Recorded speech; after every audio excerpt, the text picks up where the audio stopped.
take like, the gist of stuff, and then he can come back to the recording. Okay, sounds good. Thank you.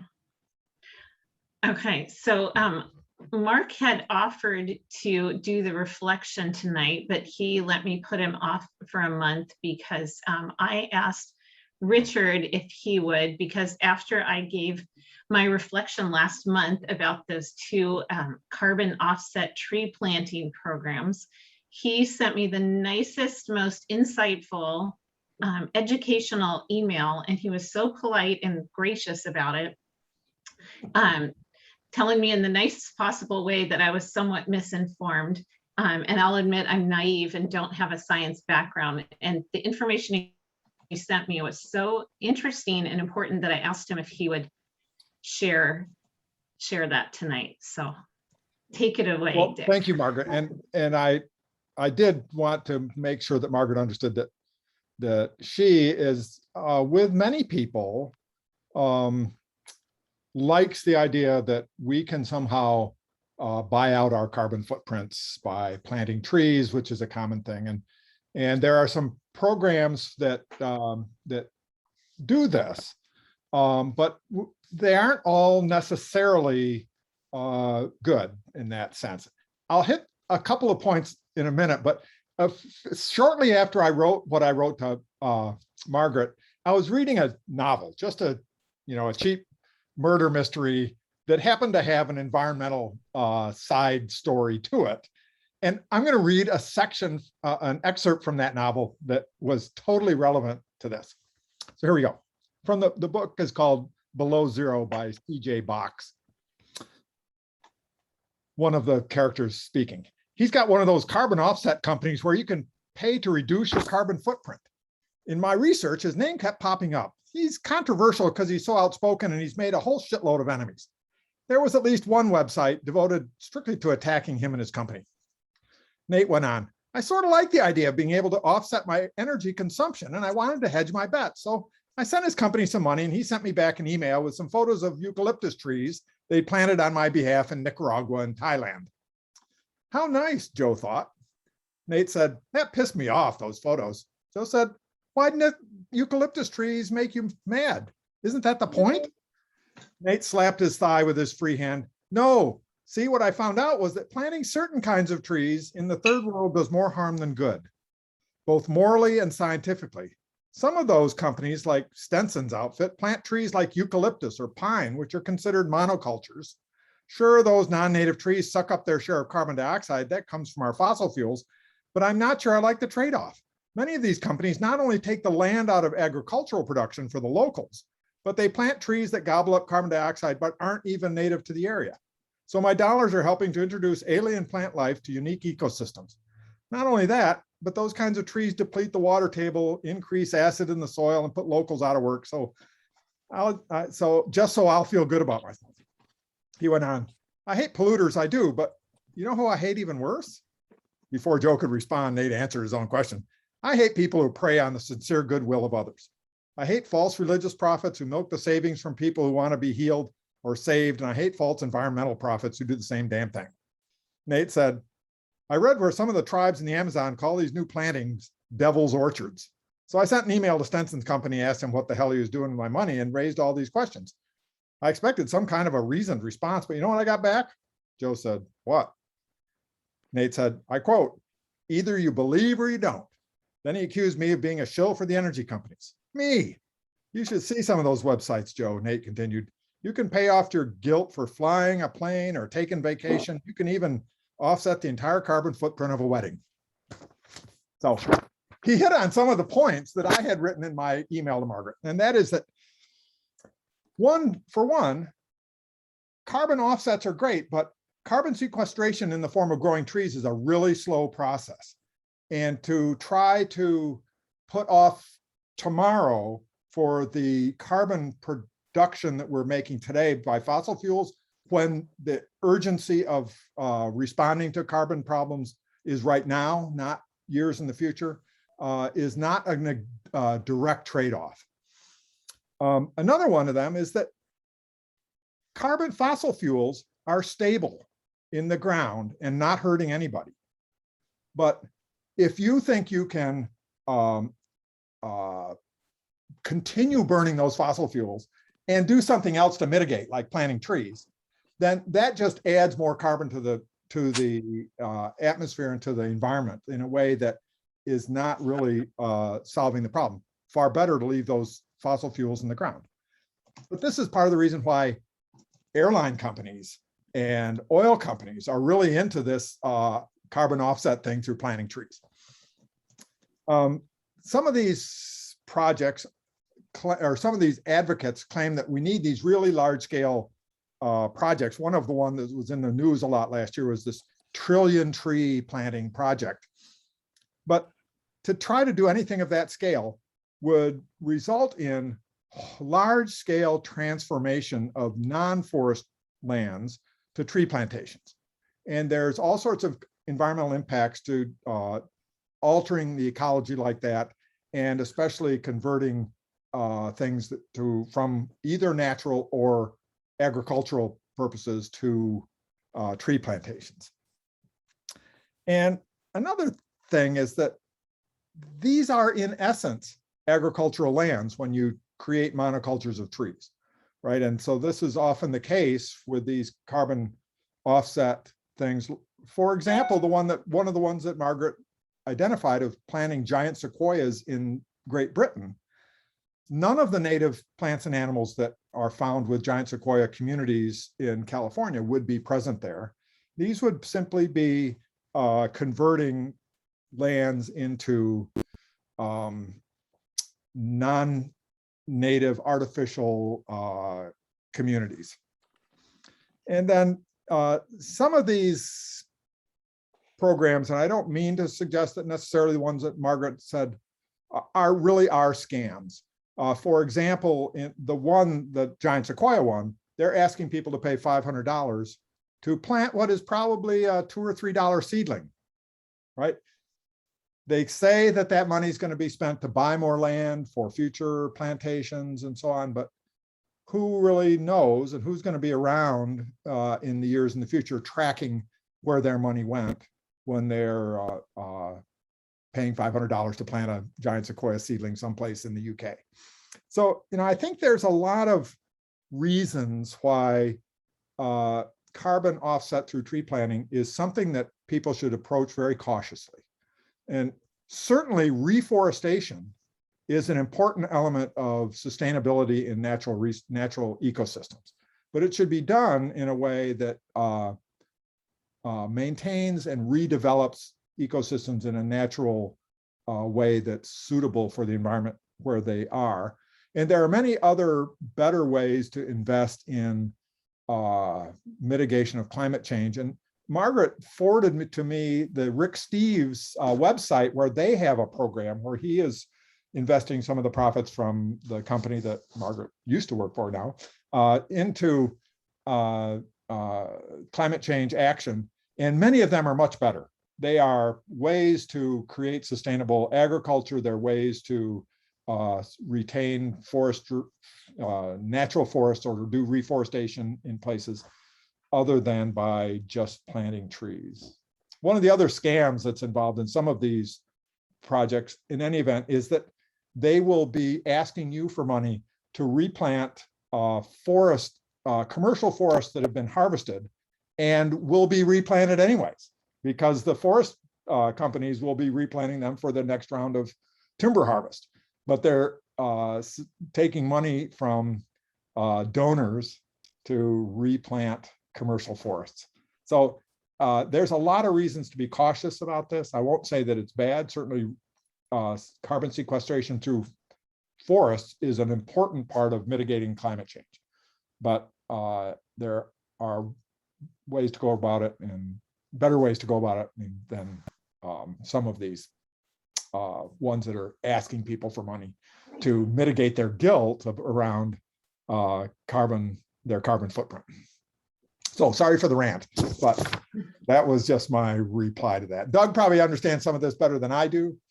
But thank you, Richard. I just really appreciate that. And I didn't want you to feel bad because I believe in in science, I just need to understand the science, you know, so Yeah, I appreciate that. The programs we need, one of the other things that I'd mentioned, I think in my note to Margaret, was that there are a lot of organizations or programs that sort of prey on our individual guilt about climate change and trying to get us to act as individuals. And while we should all act responsibly as individuals, we're not going to make any progress on this unless we do so as a society. And that means national and international cooperation and setting regulations and goals and so on that are meaningful. It's not going to be through individual action. Okay, thanks and no thanks. Well, you know, we should all live responsibly, but Yeah. Did you want to add something? What Richard was saying is that, first of all, when you plant a tree and it sequesters carbon, it's only there until somebody cuts it down. So unless they somehow come with a guarantee that it will be maintained indefinitely, it's really kind of meaningless. What you're saying, just like planting, if they're planting forest for reforestation of an area that was just clear cut, then it's just turning it over. The other thing is worth knowing, at least, is that the whole business of carbon sequestration of these trees has been one of the hardest things to work out in all these attempts to become carbon neutral and all the treaties that have been written over the years. And it's incredibly complicated to figure out what actually constitutes an improvement, a situation that improves things. There was, I can't remember the situation, several years ago, there was a big letter from members of the Ecological Society saying that I think either what they were doing in California wasn't actually helping or something about that. But it's a very, very difficult thing. Because trees do grow back naturally and sequester carbon on their own, you know, are you being carbon neutral if you just, you know, own a yard in Seattle and the trees in the backyard grow? And some of the treaties that said yes, and some of the treaties said no, which is the odd thing about that. So. Thank you, you guys. I wonder if we can do just quick introductions. I'd like to do that at the start of each meeting, just, you know, 3 words about each of us in case for when there are guests. So I guess I can go first. I'm Margaret. I'm the new chair, which is why I'm kind of fumbling around here. And I don't have a biology degree or anything. My major was American civilization in college, and it involved nothing about trees. I just love gardening and love trees. And I'm a homeowner in Lake Forest Park. So that's how I joined the tree board. Let's see, I'll just go in order of my screen. Mark, do you want to introduce yourself? Sure, I'm Mark Phillips. I'm a member of the city council and assigned by the council to be the liaison with the tree board. And I had some background a number of years ago working on the first rewrite of our tree ordinance back in, who knows, 2006. But I probably know far more about our streams than I do about our trees. Thanks. Richard? So I'm Dick Olmsted, a professor of biology in the University of Washington and a curator at the Burke Museum. My undergraduate degree was in forestry from a forestry school at any rate, but I've been a botanist all of my career. And Julia? I'm a tree board member, resident of Lake Forest Park, and I'm working for the tree board principally on the restoration of part of McAleer Creek. Doug? I'm Doug Sprugel.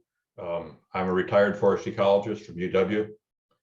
I've been on the tree board for, I guess, about a year. Okay, Nick? Hi, everyone. I'm Nick Holland, the senior planner at the city, and I typically participate with the planning commission. So it's good to be here tonight for the tree board. Okay, I think that's all the members, and then we have some guests. Julia. Oh, yeah, we got Julia. Bryn. Yeah, Bryn, you want to introduce yourself? Oh. You're muted. There you are. Sorry, I'm trying to do this and have dinner and everything all at once and take notes. Bryn Holmesy, educated in the UK in landscape history, have been on several boards regarding environmental issues, historical homes and gardens, and very interested in gardening. With my husband, created 4 beautiful gardens in our lives. And Margaret is one of my neighbors and a friend, and we talk gardening occasionally, she and Dan and I. And she just asked me to join in, and I'd love to be part of this group. It appeals to me. I do a lot of volunteer work within the neighborhood, helping people improve their gardens, do slight renovations and so forth, and what should they do, and always trying to help people deal with their trees properly. That's a big issue, a huge issue for lots of reasons. Thank you. Thanks, Bryn. And since we just have 2 other guests, if you want to introduce yourselves, Julian? But you know. Yes, I am here. Longtime participant in Lake Forest Park Environmental Matters, EQC chairman for many years, active on the tree ordinance rewrite that Mark led successfully, and the evolution of it in the years follow, and hopefully the continuing evolution of that. Been active in the Lake Forest Park Stewardship Foundation, past president, and kind of as much as anything is assigned in the Stewardship Foundation, I'm encouraged to pay attention to the activities of the tree board. Thank you. Thanks. And Mike, would you like to introduce yourself? Sure, Mike D with the Lake Forest Park Citizens Commission. Julian made a reference to the EQC, and that was the Environmental Quality Commission. That was one of the commissions that Lake Forest Park used to have. Our group, Lake Forest Park Citizens Commission, started up in response to Mayor Johnson coming in as the new mayor and retiring all the non-required commissions that are slowly coming back. The required commissions, since we have a police department, are the Civil Service Commission and then the Planning Commission. Thanks. Okay, thanks, everybody. Okay, if you all have the agenda, are there any changes or additions that need to be made to tonight's agenda? Okay, can I have a motion to approve it? Doug? And a second? I second. Okay, all in favor of approving the agenda as it's written? Why don't you raise your hand? Aye. Okay, looks like we've got that. And maybe I missed it. I didn't see minutes from September. Did you guys get them? No, so, okay, we'll have to go over those at the next meeting. So I'll add that. And Bryn, since I don't think you need to try and take notes and eat your dinner, Bryn, since Nick said that Cameron can look at the recording. So, but I'm going to note that we'll approve those at the next meeting. September minutes. Okay. Any citizen comments? I'm going to check the chat. Oh yeah, Julian Anderson pointed out there are large rewilding projects in Scotland to overcome a history of monoculture of trees. I've seen some of that where they have those wide open hills in Scotland and they're replanting them. Any other comments from citizens? Mike has his hand up. Oh, okay, I'm sorry. Oh, there it is. Sorry, I didn't see that, Mike. Go ahead. No problem. Sorry I was late. I tried logging in 15 or 20 minutes early, but then it didn't seem to, since I was multitasking, my computer didn't figure it out. I see that these meetings are being recorded, and I had a request from a citizen of how to access the recordings because I don't see them being put on the website somewhere. So if that's something that's available, I would be interested to know where they are so that I can point citizens to them. Thank you. Yeah, that's a good question. I can ask, I'll ask Cameron. Maybe we just need a link on the tree board page on the city website. Thank you. Yeah, I know we post the planning commission meetings on the planning commission page, so I can make Cameron aware of that too. Okay, thank you. Thank you. Okay, and the next meeting will be on Wednesday, November 3rd. Still virtual. Under communication, we just had an update on new members. And I know Cameron was going to talk about that, but he and I talked, so I know what he was going to say. It's just that Bryn has had her official interview. I don't know why they wouldn't approve her. Now she needs to do the next official step of being approved by the city council. So Mark, when is your next meeting? I didn't look that up.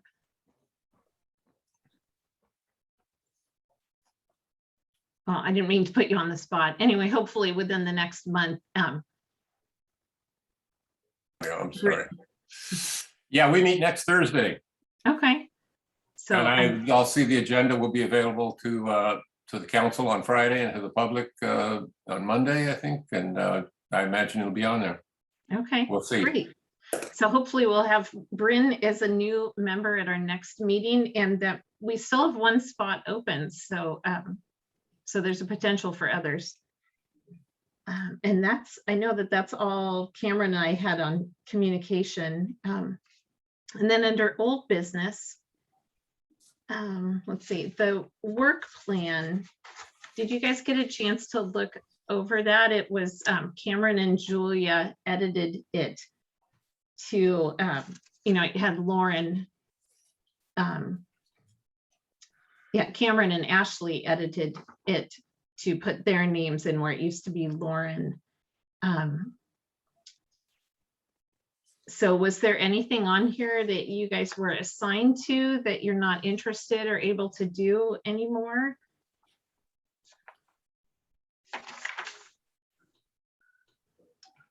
Or anything that you're newly interested in that you wanted to add your name to?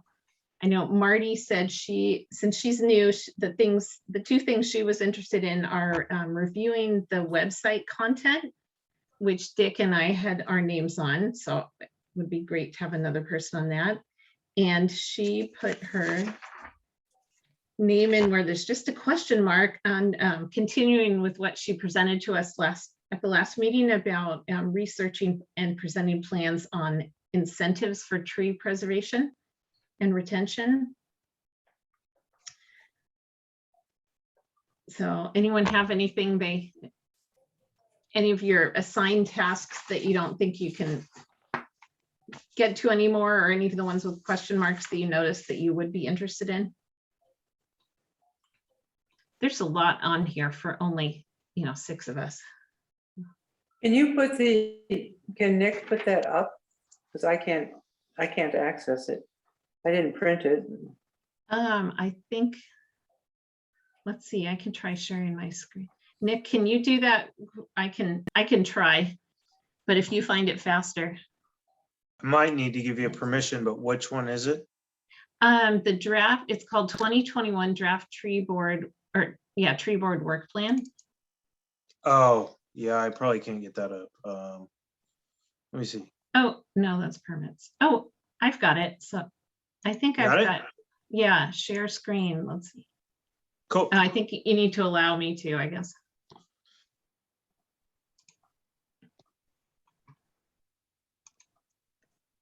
It says host disabled. Host disabled participants. Okay. You see it now? Share screen. Oh, are you sharing it? No, but I allowed you to. Okay. Share. There we go. Are you guys seeing it? Yep. Woohoo! Yes. Technical triumph. Yay. Okay, so it's what we had before, just that where it was Lauren, it's been changed to Cameron, and I think Ashley kind of clarified what she was doing. The only things I had noted was that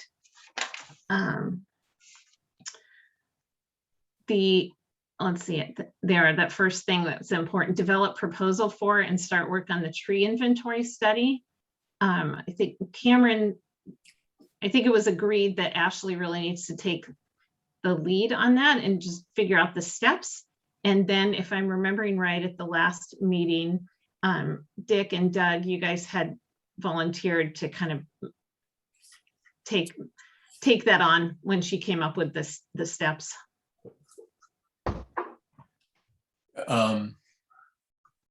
There may be some more to talk about on that, if we got a minute to focus on that item.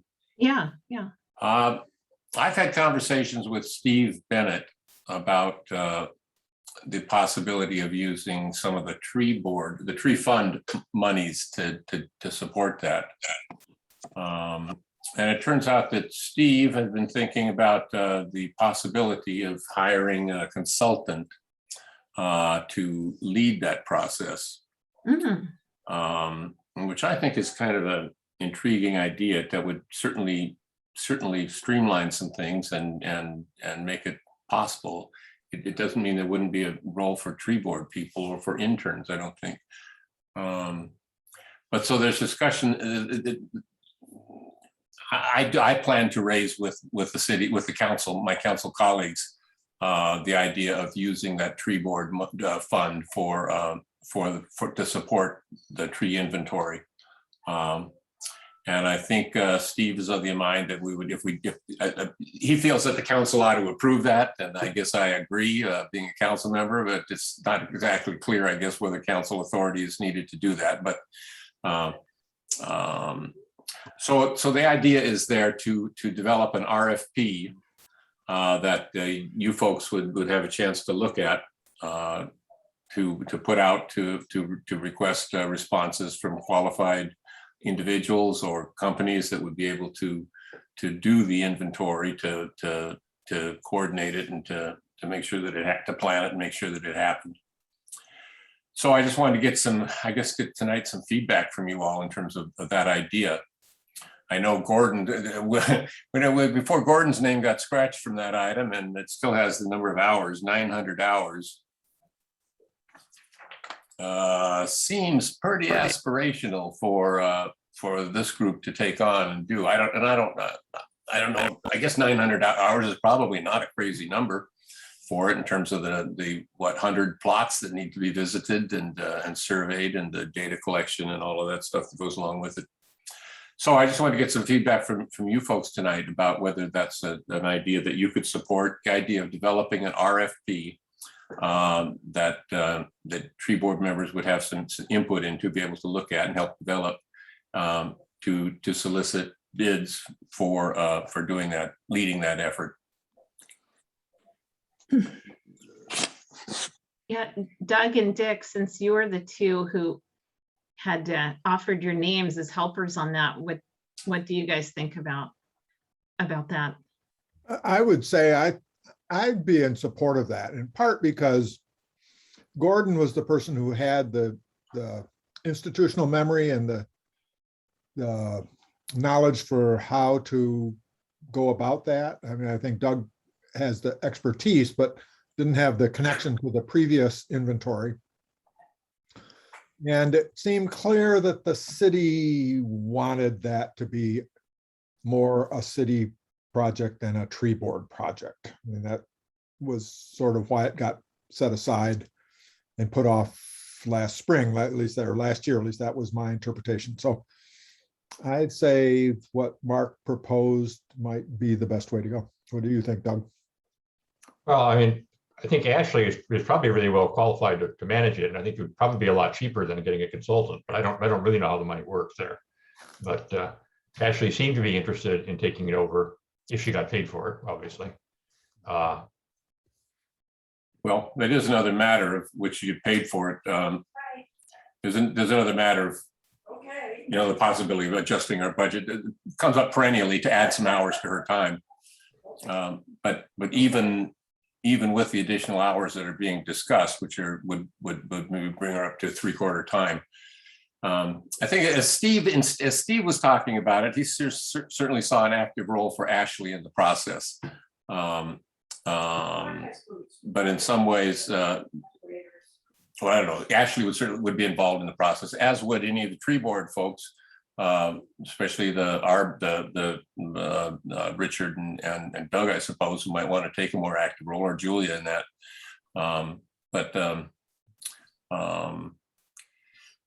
You know, actually visiting those sites and supervising students to do that, interns, would probably be a fairly timely process, a time-consuming process. So the RFP has not been put together. The idea is just an idea at this point, that maybe we should use some of the tree board money to fund some additional help to be sure that happens in this next year. And it doesn't preclude the idea of interns either. I think we'd have to figure out how to do that. But I think there'd be some of the interns that we talked about last year involving in that. I think they'd still be able to do that. But there's clearly more discussion that needs to go on in terms of some of the issues that we're discussing here in terms of how they would be handled. The actual work on the ground probably doesn't require Ashley's presence for more than a few of them. Right. I mean, so it's not actually, that's not actually her time. The bigger issue, I think, maybe was all the pre-work, getting in touch with landowners and stuff like, well, particularly getting in touch with landowners, getting permission to use them, their land and things like that come on the land. And I guess I would kind of agree that maybe that's not the best thing for student interns to be doing, unless we just hire somebody who's sort of good at working with people, sort of a Margaret with a tree background, and 20 or 21 years old, with at intern age. So I thought the idea we had of actually sort of supervising the interns, certainly during the actual work phase, was a good one. And I guess I don't see the need for another layer of bureaucracy above Ashley or wrapped around Ashley there. But I have been always concerned about how we're going to get this stuff done for notifying people that we wanted to go on their property. Yeah, and Steve pointed out that he had not had a chance to really talk with Ashley about it because she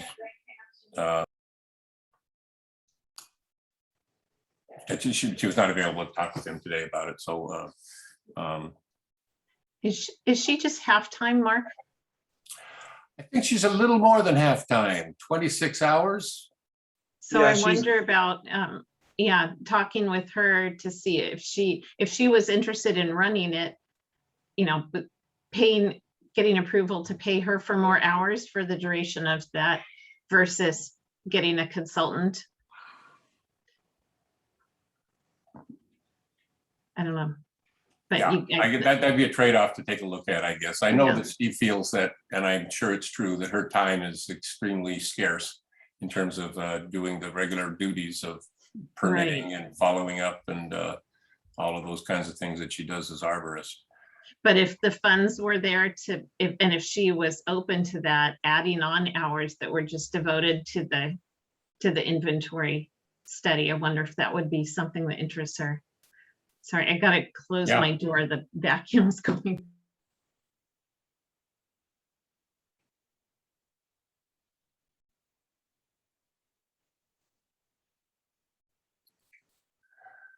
Well, I think that's exactly something that could be broached with her. I mean, if we're going to be paying some extra bucks to get this job done, and I don't think the amount that we're talking about is a big amount. I think, Steve's mind is probably on the order of 20,000 or 25,000 or something in that, no more than that, which certainly doesn't wipe out the tree fund by any means. So you think that would be Steve's thing to run this by Ashley and see what she thinks. Okay. Yeah, I think so, exactly. I think he was going to be doing that.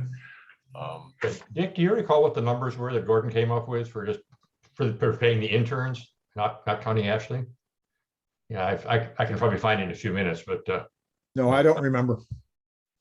let me see if I can figure, because he sort of worked out hours and things like that just for the. I'll be focused on that just for a minute until I can try to locate it. Okay, well, maybe at the next meeting, we can hear what Steve and Ashley and the council think. about consultant versus Ashley or combination or? Yeah, I think that would be between Ashley and Steve to discuss that aspect of it. I think all he thought that the council should do would be to just approve Okay, using Okay. tree fund money to support this activity. okay. Anyone else want to pipe up about that idea?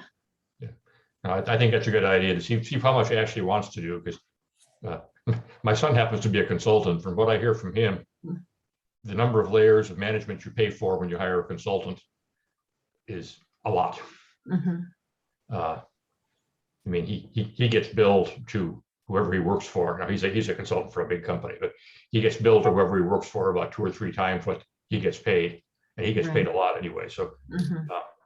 I guess the idea of, I mean, if the consultant is just somebody like Gordon, who works for himself and consults that way, but if you start talking about one of the environmental companies, it seems like it's going to be putting quite a lot of money into overhead, basically.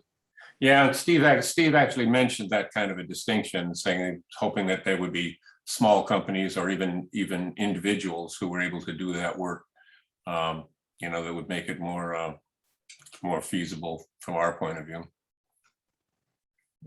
Well, whatever we end up with, I like the idea of it not sitting so much on the shoulders of Dick and Doug, and when we already have so much else on this plan, it's a lot of work for volunteers to take on. Is there anything else on the work plan that jumped out at you guys that you want to take your name off or add your name onto? I do. Yeah, is that Julia? Yeah. I'm still up to my eyeballs with this McAleer Creek.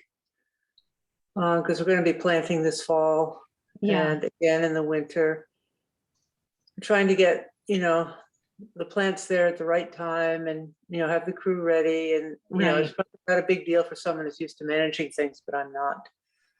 And so that's kind of the limits. Also, I'm having surgery in November. I'm having my left hip replaced. Oh, gosh. I'm not going to be able to be on site there as much as I'd like.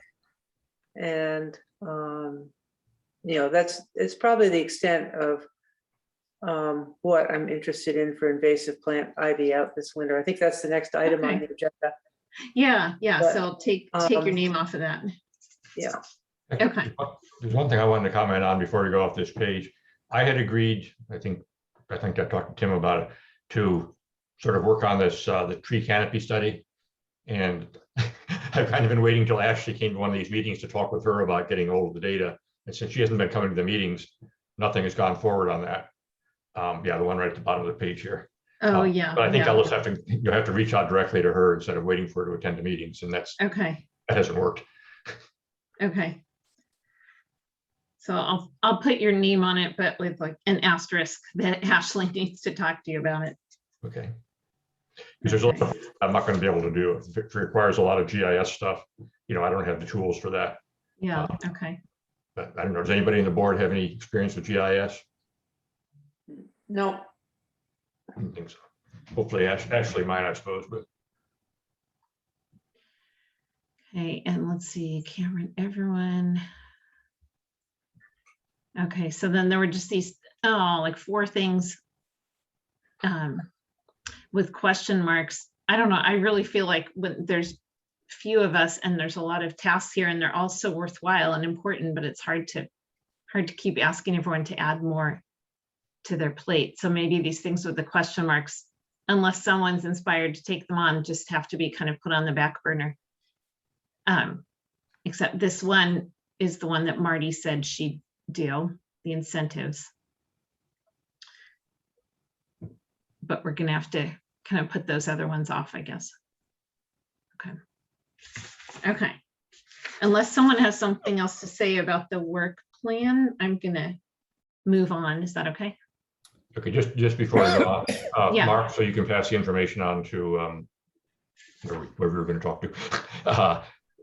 I found one of the spreadsheets Gordon made for estimating how much it was going to cost, and it was about $25,000 just for the interns. Oh, okay. So now that may have been, well, I don't know if that's an inflated version. That actually does involve quite a lot of plots. That's more plots than we actually had in, but still, if he was figuring 25,000 just for the interns, then probably it's not going to be a $20,000 project. And I do like have that more you- information. What do you know what the hourly rate he was quoting for that was? I'll try to find it. Well, we don't need to wait for that. $20 an hour. And how many interns did he envision? That's for two, I'm pretty sure. Oh, just for two. Okay. Well, he has 150 total paid days. And then there's some equipment stuff, but the equipment is trivial. It's just 150, basically 150 days at $20 an hour came to about 25,000. Right. Well, it remains to be seen, you know, what the intern need would be if we were to go another route. The issue, well, first of all, I like the idea of using interns because we have some of the interns we saw last year. I don't know if you were meeting with the board at that point or not, but some of them were incredibly talented, incredibly experienced for doing this kind of thing. So I just like the idea of giving people like that a job. Mhm. Yeah, sure. But there was one, something else about that came back, but I forgot what it was. But anyway, if somebody has to manage the interns, that's going to be on top of that. Yeah, I like the idea of interns too. It seems like we're providing kind of a nice public service when we give a couple smart college students an opportunity for the summer. And I see that Julian asked how many plots would be in the RFP. I think that's still up in the air. But as we talked about it, at a minimum, it would be the same ones, maybe the same plots that were done a number of years ago when previous arborists took on that work. So I think that was 100.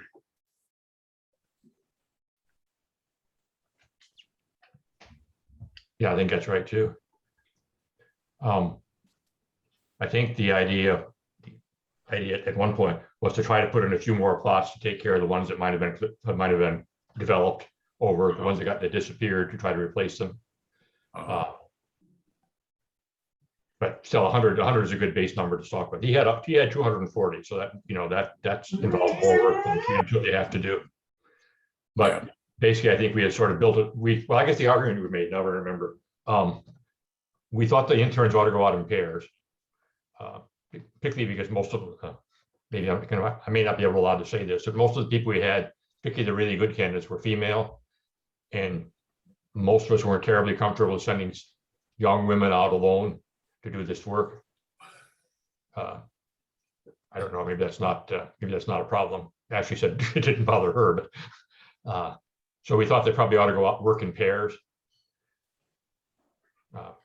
And then the idea of just making a whole summer's work. I mean, if we just do 100 plots, we probably aren't going to find, it probably won't be enough money to hire people for the whole summer. You either try to say who wants to work for a month and a half, and then, spend the next month going off to New Zealand or something like that. Right. Which is a more limited population than the ones who want to work the whole summer. So that was sort of the, in this case, I think we sort of said, realistically, we probably need 2 interns. Realistically, we probably ought to try to hire them for the summer. So let's make the work fit the job hiring, because it's going to be pretty hard to get good people for part of the summer. And I was personally kind of uncomfortable about not having 2 interns working on it, at least during the field work part. So. Oh, I completely agree. I worked on doing some of that field work along with Mike, whose last name is escaping me at the moment. Mike D knows, or Julian knows. Woodbury. Mike Woodbury, of course. Thank you. And there's some tasks that you're just required 2 people to take measure across the circle and hold it in place while measurements was done, to be sure you had your 100-foot circumference figured out, or your 50-foot circumference figured out, and the other issues you mentioned. Some of those are in very suburban neighborhood environments. Others are in the wilds of Lake Forest Park. And in either event, it's probably good to have a second person along. Mike always used to work with two people, always had somebody, a volunteer working with him. Most of the field work I've done has worked far better with two people. Just, if nothing else, you have one person making measurements and one writing it down. It's really awkward to make a measurement and then put down the tools and write it down, and Right. you just end up wasting an awful lot of time. So I think there's a lot to be said for two people. I would not want to write the RFP if it only involved one person, let's say. Yeah. Okay. No, I'm finally finished with that. Okay, any other comments about that, or about where you want to add your name or take your name off on the work plan? No, that was the end. Okay, I'm gonna move on then. Let's see, stop sharing screen. Okay. Now I'll kind of wrap this together, the Ivy Out Challenge and the tree board booth at the Lake Forest Park Farmers Market. The main things that we're going to have at our booth, so the date that we're sponsoring, it's the last farmers market of the season, so hopefully there'll be a good turnout of people who want to come hit the last one. It's on October 17th. And we pay a whopping $60 to be the official sponsors. And then we get this booth, this table with a canopy in case it's raining.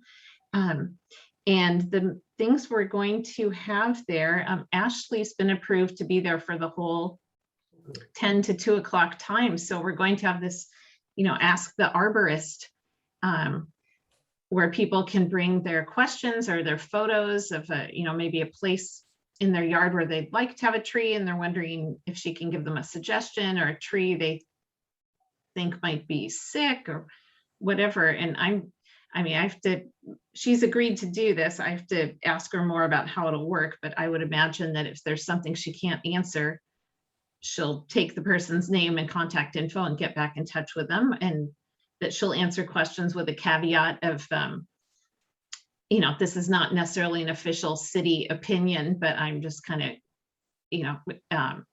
giving you an initial opinion here. So she's going to be there for 4 hours. We're going to be giving away seedlings, and Dick had the contact, which I've been in touch with. We're getting seedlings from the DNR. And we're getting a bag of, I think, 140 of them. So, and the tree fund is paying for those. So we'll be able to give those out. And Dick has agreed to write a little blurb that we will attach to each one with advice on where to plant and how to care for them. So hopefully that'll be a good draw. I do need to ask, I need to beg or bribe someone to pick up this bag of seedlings. Thanks, Mike D. Yeah, they're coming from the DNR, the Department of Natural Resources. Their nursery is in Tumwater, and I'm having trouble driving right now because I've got this on. So if any of you would be willing to drive to Tumwater the week before October 17th, so a couple of weeks from now, to pick those up, I would be very grateful. I don't have the exact date they'll be ready. That's next week. Right? Yeah, I don't know if, I don't know if there's a certain day next week that we have to get them, or if we can go anytime. Yeah, I presume these are going to be bare root. And they're in a bundle. They're not bare root there. I can't remember the word they used for them, but they're in little plastic sleeves. Oh, so we great. so we don't have to put anything on them. Good. And I tried to get them shipped, but this time of year when they're not dormant yet, they don't want to ship them because they might die in the UPS truck. So if anyone offhand inspired to make a trip to Tumwater, scenic downtown Tumwater? That's Please. down here, Olympia, is that right? Yeah. I just looked up on the map. It says it's an hour and 21 minutes drive each way. So well, get in touch with me. I didn't mean to put you all on the spot, but if anyone's willing to, please shoot me a message and I'll coordinate with you. But the other thing that we're going to have is, and maybe this will be the extent of our Ivy Out challenge, but I learned that we're going to have a promotional sign, some information about why it's important to get Ivy out and how to do it. And I've learned that maybe this was common knowledge to you all, but we're actually not supposed to put it in the yard waste. So I'm getting these special bags from the King County Noxious Weed Board. They're sending me 100 bags that are specially labeled that allow them to go into the trash, into the solid waste where they're supposed to go, that we can hand out to citizens who come by our booth. I'm going to have a little blurb, or maybe Julia can look it over for me, to attach to them about how and why to remove your ivy. And then if we collect these people's information, they'll actually be sent a voucher for a free dump at the transfer station and Shoreline. They can dump up to a ton of ivy for free. So I hope people will take us up on that. So is this dumping the ivy just into the landfill then? Yeah, that's what you're supposed to do. We're not supposed to put it in yard waste. The logic of this escapes me totally. No, I've seen that recommended too, and I just don't buy it. I in fact, just now I did a really quick thing on disposing of English ivy, and I came up with something from the King County Noxious Weed Board. Mm-hmm. And it says, remove and dispose as yard waste. Okay. So, they don't recommend trying to compost it on your own site because it will grow. But, Cedar Grove gets all manner of yard waste and they grind it all up. They use they allow it to decompose in piles where it, the internal temperature reaches a certain level, and then they package it up and sell it as compost. It's no propagules are making it through that process. Okay, so yeah, I need to hear has a this comment, stuff I from you think. guys. Yeah, Bryn, do you know something about this too? I said this last week, is that or last month, there's a specific way to get rid of these very noxious weeds, and ivy is the number one in our area. And you cannot put it into compost. Maybe if you cook it, but there's no guarantee that people are going to do that. It should be put into the garbage waste or burn. And there's lots of areas where you have to burn stuff like this. You cannot put it back in. I personally have had ivy that little tiny pieces, 1/4 of an inch long, have been underground for years and then will sprout. There's also the seeds or the little berries that the birds eat, and they carry those. And of course, we can't be in charge of that, of course, but I mean, ivy is so noxious. Oh my goodness. Yeah. There's no way I would put it in the compost. No way. Never. Well, I'm gonna call back the helpful guy at the Noxious Weed Control Board who I talked to. And Julia, maybe you've got one of because he his site, the site that I found him through has a list, a table with the instructions for every county. And in King County, it said put it in these special bags and put it in the solid waste. I just posted the URL Yeah. for the King County Noxious Weed Board's material on English ivy, in which they say it should be disposed of in yard waste. Yeah, no, you can also compost ivy. You can, like, particularly, I know I had friends who worked extensively at Carkeek Park, which had a lot of ivy, and they made what they called ivy islands. And when Earth Corps took the ivy off the trees in McAleer a few years ago for us, we hired them to strip the ivy off the trees. They also made ivy islands. And as long as you raise is you put down some logs or something to raise the ivy so it's not touching the ground. It will decompose with no compost or anything, just leaving it there, it dies. And that's the same is true with the ivy that we've treated at McAleer. It dies and that's it. And we've seen very, very little regrowth. So I really question that. I've always put it in the yard waste and felt that I was doing things correctly when I removed it from my property, which was I quite a have while two. ago. I just put in the chat the thing I was going off of, this table. Gosh, it's confusing. I'm not sure what to do now. Huh. Well, this makes more sense to me for something that has tough seeds that might not be disposed of in the composting process, because there are some things that you really don't want to have the seeds of in your compost. But I'm not convinced that this is one of them. Ivy is one of them. I don't Well, think so. How about if I, Not weed, yes, not the stalks once they've dried out, but any of the roots have to go into yard waste. Into garbage. That I can see. okay, well, I'll research this more offline, and if anyone wants to, if you find more info that you want to send me, I'll do some sort of Ivy out promotion at our booth, whether it's these special bags and the voucher for the dump, or just a handout that just talks about how to properly dispose of it. And if you find that that it's okay to put ivy in the yard waste, hand them out for knotweed.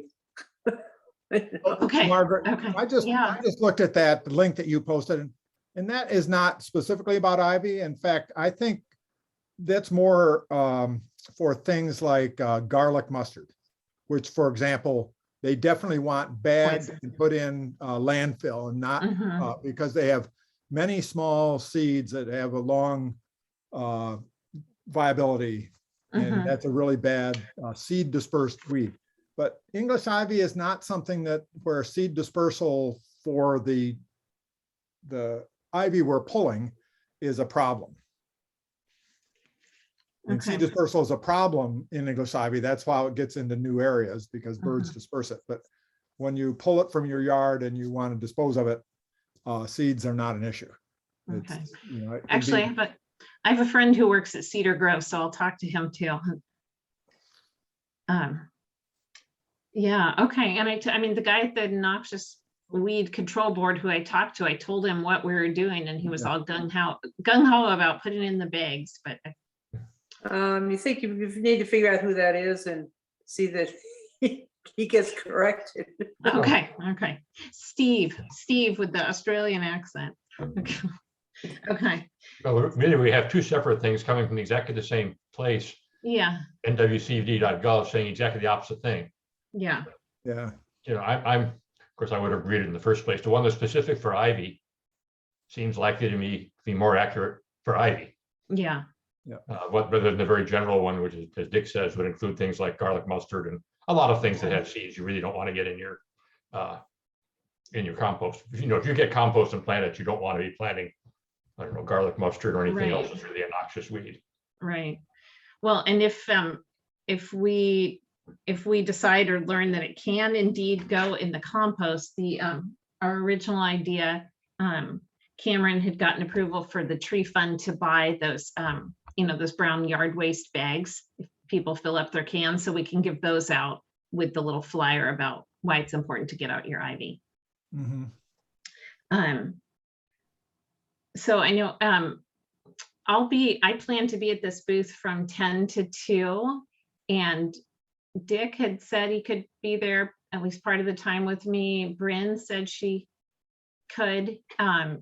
If anyone else wants to come help us hand out little free seedlings and be there to hear what questions people ask Ashley, I'd love to have your help. Please just shoot me an email if you'd like to come help, and we can kind of coordinate who's there when.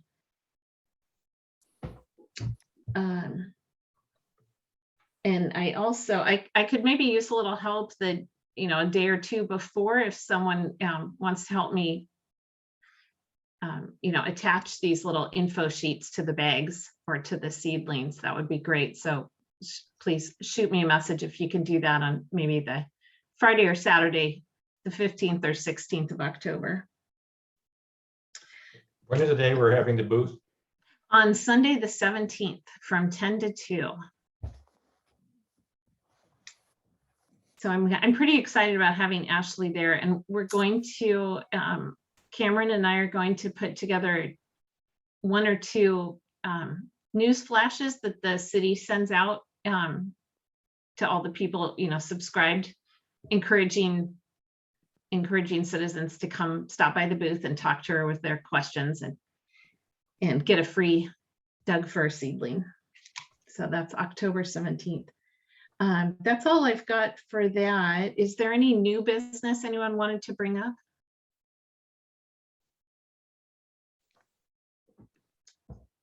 Okay. Reports and announcements. Do you, Nick, do you have anything from Cameron? I know we got Ashley's tree permit report, but was there anything else that you wanted to add here? Nothing from staff at this point. Okay. I'm really curious, did you guys all see Dick's wonderful article in the city e-newsletter about the effects of the heat dome on local trees and shrubs? And I had started noticing that, and now that I read that, I'm noticing it even more as those oldest leaves die off of the trees. And that was on my mind when I saw Ashley's tree permit report. And I love that she's putting on the reasons that people want to take down, they want to remove trees, since I asked her to do that. And it just made me very curious when all these people say trees are in poor condition, if it's actually that, the effects from the heat dome, and they're going to be fine. So, I don't know, I'm just curious about that. People may think their trees are dying. I did notice that a couple of the trees that are going to be taken out that are in our neighborhood are well past just having a few leaves dying. Oh, good. So at least in that case, that was one of the ones where I said it was in bad shape. I mean, they are totally brown now. They've lost all their foliage, and I don't think are going to recover. Okay. And I know I looked at someone that had a cherry tree, like the 4th one on the list, and it's one of those little weeping cherry trees that's been horribly pruned. So it's good to remove. Yeah, I forwarded a link to Margaret earlier this week about a study that was just published by some researchers at UW about big leaf maple dieback affecting Western Washington. And I just put the link to it in the chat in case anybody else is interested in this. I thought, yeah, I'd be interested. I lost a big leaf, came down yesterday, last week in my forest. Oh no. Really? Yeah. Yeah, well, I put the link in chat, Julia. You can, or I can send it to you individually, but Why don't you send it to me? I can't figure out chats. But the bottom line is that the climate change and heat stress is leading to a lot of death of a lot of big leaf maples, especially in areas where they are near developed areas and so on. And one of the symptoms, which I have noticed this fall and had wondered about it, is they simply don't make as big leaves when they start to be heat stressed. So if you're seeing small big leaf maple leaves on the ground as they're starting to fall, often the lobes are smaller, the not as many teeth, for example, around the edges of the lobes. That is one of the symptoms they point to for the heat and water stress for big leaf maples. Yeah, I think this one is diseased because the roots look pretty yucko. Do you need someone with a chainsaw to come cut it up for you? Well, if you want to do the Widowmaker, I'd love it. I thought about asking you. You want to come take a look? Is it leaning against another tree or something? Oh yeah. Oh yeah. I can come take a look at it, but Okay. You That'd may be need great. an arborist if it's in a dangerous Yeah, setting. I contacted Kathy Holzer to come look, and she's a little reluctant, but Oh, and told her, look, I'll pay you just to come out here and tell me what I should do. But maybe you can tell me for free, Dick. These are the right friends to have when we have a tree problem. And Yeah, well, especially within walking distance. there's been 2 dead alders in our backwood lot that have had the tops blown out of them in the recent storms. So gotten some recent experience cutting up firewood. Yeah, I also have several dead alders. I don't know what to do with. Yeah, that's been an accelerating trend in the woodlot behind our house. Are they just aging out, or they I think so. I think Hot they're summer. past their use by date. I mean, they're all probably came in when the area was logged 100 years ago, and they're, at their life expectancy now. Yeah. I'm so trying to remind get, me, when a tree is dead, is clearly dead, we're allowed to just take it out without a permit, right? You just have to send Ashley a photo or something? yeah. And if it gets blown down, I'm assuming that we don't have to tell her that we can just cut it up and remove it. Well, does anyone have any questions or comments about her September tree permits that I should pass on to her? No? Okay. I always look for ones in my neighborhood. I presume some Yeah. of you guys do the same, and that between us all, we can probably keep an eye on some of these. Yeah, yeah. Okay, let's see, other announcements. Oh, I just learned about a really interesting sounding lecture from the College of the Environment at UW, the Doug Walker lecture, which is actually tomorrow. And it's, see, Dick, this is from my more emotional attachment to trees instead of my scientific knowledge. That's why it sounds so interesting, but it's exploring the indigenous perspective on nature's fundamental rights. And the speakers are Paulette Jordan, who founded a national salmon organization, and Sally Jewell, the former Secretary of the Interior. So and it's free, it's on Zoom tomorrow evening. So I'm gonna put the link in the chat.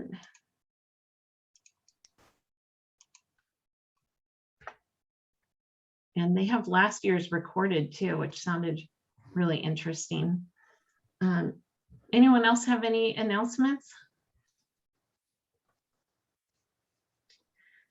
Okay, so the agenda for the next meeting, I have down that we need to see September's minutes besides these October minutes. And at the last meeting, we talked about wanting to know ST3's impact on the trees of Lake Forest Park. I think Mike D brought that up, and we want to look into that. And Cameron said he would take that on, so we'll have him see what he's found next month.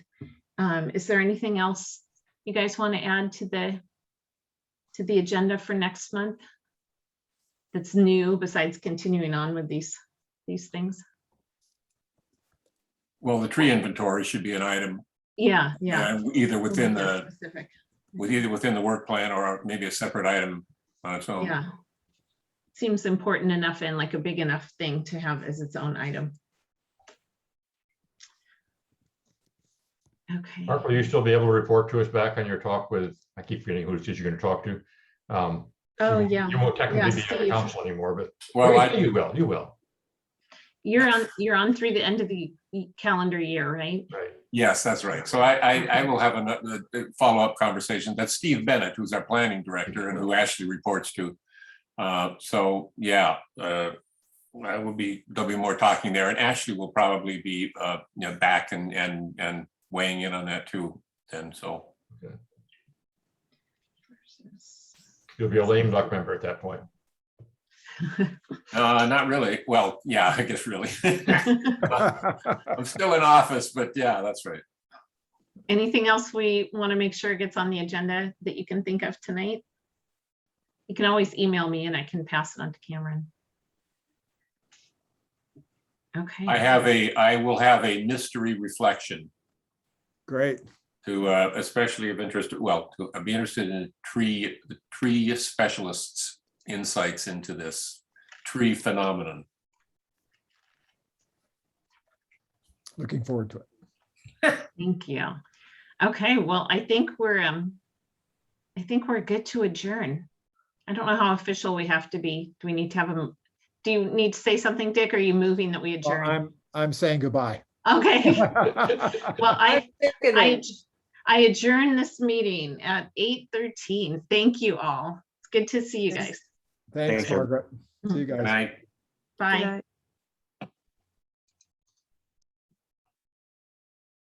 night.